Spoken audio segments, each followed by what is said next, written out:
नमस्कार। आकाशवाणी जयपुर अजमेर से प्रस्तुत हैं प्रादेशिक समाचार।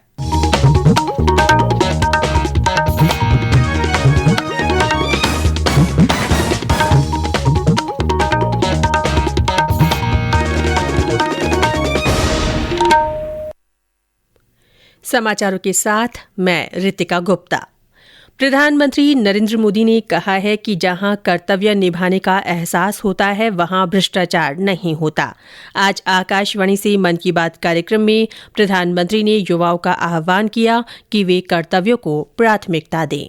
भ्रष्टाचार तो दीमक की तरह देश को खोखला करता है। उससे मुक्ति के लिए 2047 का इंतजार क्यों? ये काम हम सभी देशवासियों को, आज की युवा पीढ़ी को मिलकर करना है, जल्द से जल्द करना है। और इसके लिए बहुत जरूरी है कि हम अपने कर्तव्यों को प्राथमिकता दें। जहां कर्तव्य निभाने का एहसास होता है, कर्तव्य सर्वोपरि होता है, वहां भ्रष्टाचार फटक भी नहीं सकता।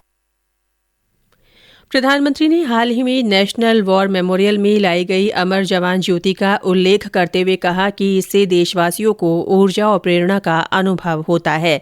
प्रधानमंत्री ने देशवासियों से आग्रह किया कि वे जब भी समय मिले शहीदों की अमरता के प्रतीक नेशनल वॉर मेमोरियल का भ्रमण जरूर करें। उन्होंने देश भर के बच्चों की ओर से भेजे गए 1 करोड़ से अधिक पोस्ट कार्डों के जरिए अपनी भावनाएं उन तक पहुंचाने के लिए धन्यवाद देते हुए कहा कि देश के भविष्य के लिए बच्चों की सोच व्यापक और बड़ी है। उन्होंने बच्चों को राष्ट्रीय पुरस्कार प्राप्त लोगों के जीवन से प्रेरणा लेने की अपील करते हुए कहा कि गुमनाम नायकों ने असाधारण कार्य किए हैं।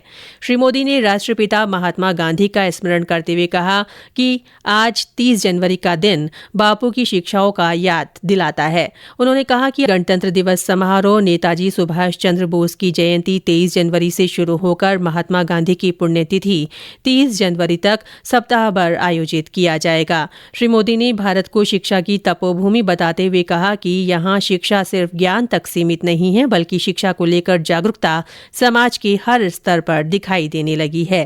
प्रधानमंत्री ने कहा कि कोरोना की तीसरी लहर का सामना भी देशवासी एकजुटता से कर रहे हैं। इसी का परिणाम है कि संक्रमण के मामले कम हो रहे हैं।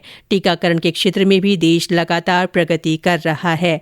मन की बात कार्यक्रम के अंत में श्री मोदी ने देशवासियों से स्वच्छता अपनाने, वोकल फॉर लोकल में सहयोग करने और आत्मनिर्भर भारत के लिए जिम्मेदारी निभाने का आह्वान किया।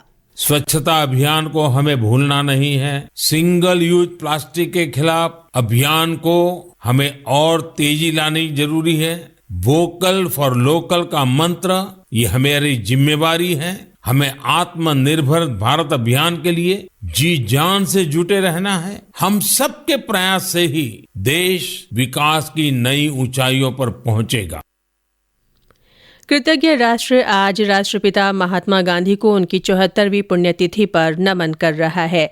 यह दिन शहीद दिवस के रूप में भी मनाया जाता है। महात्मा गांधी की पुण्यतिथि पर प्रदेश भर में श्रद्धांजलि कार्यक्रम रखे गए हैं। जयपुर स्थित शासन सचिवालय में प्रार्थना सभा आयोजित की गई, जिसमें मुख्यमंत्री अशोक गहलोत सहित मंत्रिमंडल के कई सदस्य शामिल हुए। इस अवसर पर मुख्यमंत्री ने गांधी जी को असाधारण व्यक्तित्व का धनी बताते हुए कहा कि आने वाली पीढ़ी को उनसे हमेशा प्रेरणा मिलती रहेगी। प्रदेश कांग्रेस मुख्यालय और विभिन्न संगठनों तथा संस्थाओं की ओर से भी कार्यक्रम आयोजित कर राष्ट्रपिता को नमन किया गया। आज कुष्ठ रोधी दिवस है। महात्मा गांधी आजीवन कुष्ठ पीड़ितों की सेवा के प्रति समर्पित रहे। उनके पुण्यतिथि पर इस दिन को कुष्ठ रोग के निवारण के प्रति समर्पित किया गया है। राज्य में आज से कुष्ठ जागरूकता अभियान आयोजित किया जा रहा है, जो 13 फरवरी तक चलेगा।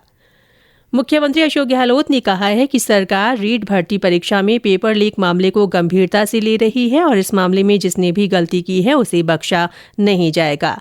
आज जयपुर में मीडिया से बातचीत करते हुए मुख्यमंत्री ने कहा कि इस मामले में जिन लोगों ने भी आपराधिक लापरवाही की है उनके खिलाफ कार्रवाई की गई है और जो लोग दोषी पाए जाएंगे उन्हें बर्खास्त करने की कार्यवाही की जाएगी। प्रदेश में नए पश्चिम विक्षोभ के असर से उत्तरी हिस्सों में 2 और 3 फरवरी को हल्की बारिश या बूंदाबांदी होने की मौसम विभाग ने संभावना जताई है। मौसम केंद्र जयपुर के निदेशक RS शर्मा के अनुसार पश्चिमी विक्षोभ के चलते कई जिलों में बादल छाए रहेंगे और मौसम का मिजाज बिल्कुल बदल जाएगा। इसके चलते श्रीगंगानगर, हनुमानगढ़, सीकर, चूरू और अलवर सहित आसपास के क्षेत्र में हल्की बारिश या बूंदाबांदी हो सकती है।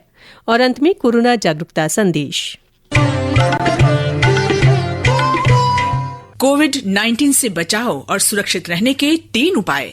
मास्क लगाएं, 2 गज दूरी है जरूरी, सुरक्षित दूरी रखें, हाथ और मुंह साफ रखें। इसी के साथ प्रादेशिक समाचार बुलेटिन समाप्त हुआ। नमस्कार।